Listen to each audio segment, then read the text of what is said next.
I want to tell you today about my first love and what will probably be my longest love because it's been with me from such an early age, and I know it will be with me until the day that I die, although the forms of it may shift. It's something that taught me how to go after what I really care about, how to do hard things, how to be a better problem solver, a better creative, a better presenter. Something that has given me more gifts than I could count and keeps giving them. And as it turns out, the science completely backs up what my body and brain have known my whole life. Dance is not just good for your soul. It may be one of the most powerful things you can do for your aging body and brain. Welcome to your daily hit of grace and grit, your quick dose of inspiration to kickstart your day. I'm Courtney Townley, and here is today's hit.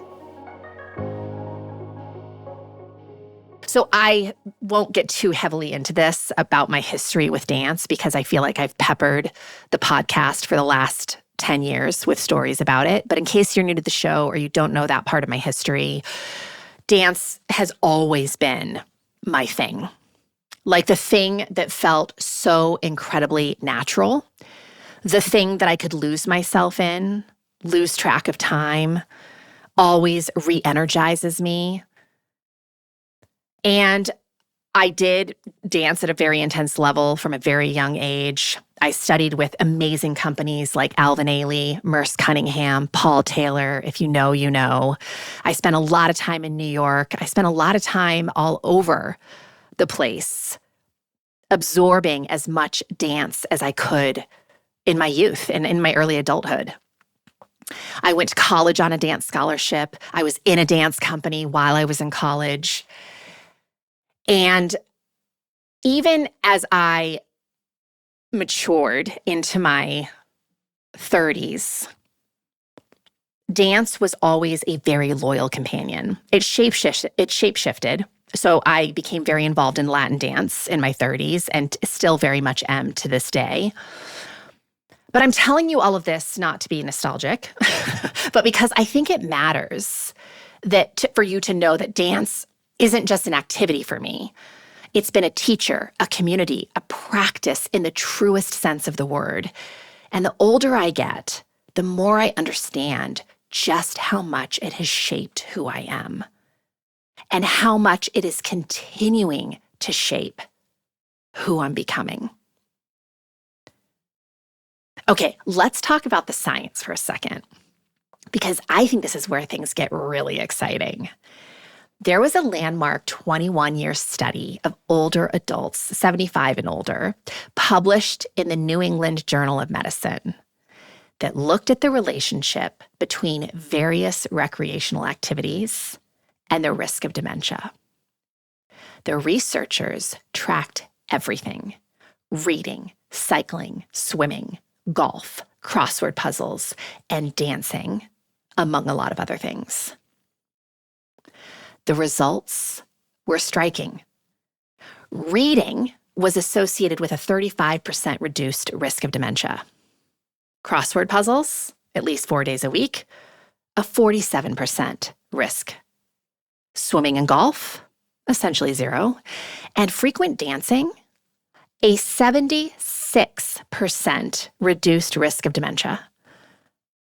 That was the single greatest risk reduction of any activity studied, cognitive or physical. 76%. That is not a small number, my friends. That is not a rounding error. That is dancing, lapping every other activity in the study, including the ones we typically think as brain training. So why? What is it about dancing specifically that produces these kinds of results? Well, here's what researchers have come to understand. Dance is a perfect neurological storm in the best possible way. Unlike most forms of exercise, which are largely repetitive and predictable, dance requires you to constantly make split-second decisions. Where to put your foot, how to respond to your partner, how to interpret the music, how to hold your body in space while doing all of those things simultaneously. That constant demand for real-time decision-making is incredibly stimulating for the brain. In effect, it's a moving meditation that also happens to be a cognitive workout. In 2018, there was a study published by PLOS1, which compared 6 months of dance training to conventional fitness training. Stationary bikes, weights, stretching, all this was done in older adults. So both groups, fitness and dance groups, improved in their fitness levels. But only the dance group showed significant increases in BDNF, brain-derived neurotrophic factor. Essentially, if you've never heard that before, it's a protein that supports the growth and survival of neurons.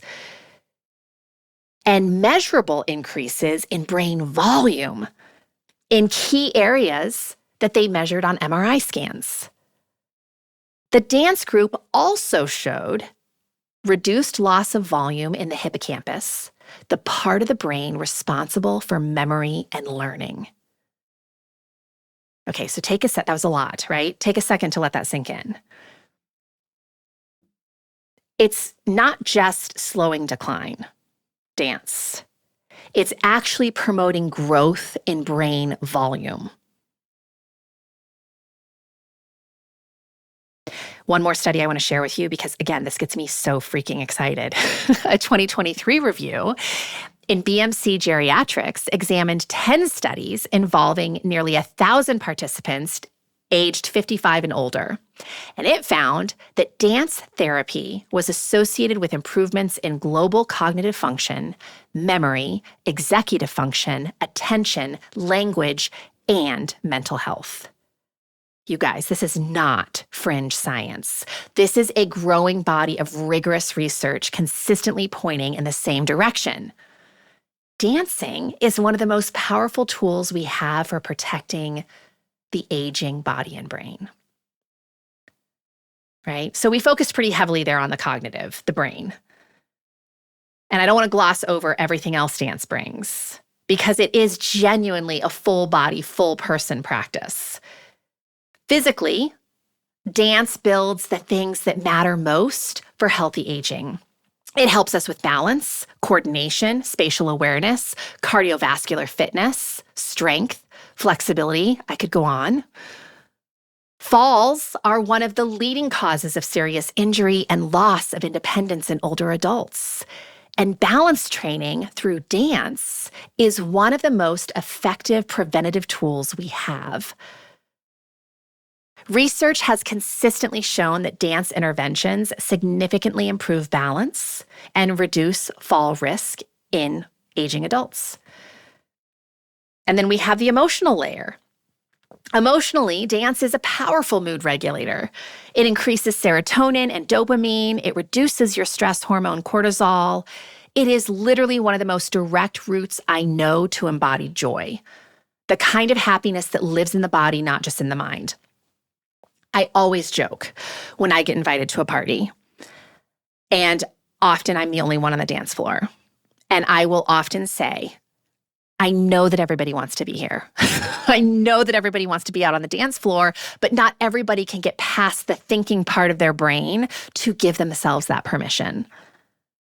And it's kind of like exercise. Like, you never leave the gym regretting that you went, or rarely does that happen. And the same is true, I think, of the dance floor. It's hard to leave the dance floor in a really bad mood. And socially, and this one matters enormously, right? Especially in the context of everything we've been talking about on the podcast this year, dance almost always happens in community. It requires presence, attunement, and connection with other humans. And those things are not incidental to health benefits. They are part of them. So you do not have to be a dancer I want to speak directly to the women who already know this, or who is already in her head right now, right? Thinking, I'm not a dancer, I don't have rhythm, I'd embarrass myself. First of all, I promise you that is just a story. Rhythm is learnable. Coordination is trainable. And the brain benefits do not require you to be any good. They require you to show up and try. Second, the research doesn't care what style of dancing that you do. How great is that? So pick your own adventure, right? Line dancing, tango, Zumba, ballroom, the kitchen dance party when no one's watching. The brain does not need you to be technically proficient. It needs you to be engaged and present and moving to music in a way that requires some coordination and decision-making. That's a very low bar, my friends. And it is a bar every single one of us can clear. So dance has been my first love and my most faithful companion. And the more I learn about what it does for the body and the brain over a lifetime, the more grateful I am that I never let it go. And I do think that I'm going to find a way to incorporate this more into my offerings, because there's so much that I would love to share about dance. And I'd also love to just create a space where people feel more comfortable doing it. So if dance is already in your life, this is your reminder to fiercely protect it. Don't let it be the thing that falls off when life gets busy. It's too important.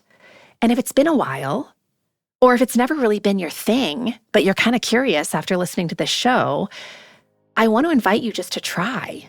Put on a song that you love and move. That's it. That's the whole prescription. Your brain and your body will thank you. And I have a feeling that some part of you that has been waiting for permission will thank you too. If this stirred something inside of you, imagine what a whole book of clarity and courage could ignite. The Consistency Code, a midlife woman's guide to deep health and happiness, goes even deeper into the mindset and practices that create real, meaningful change at midlife.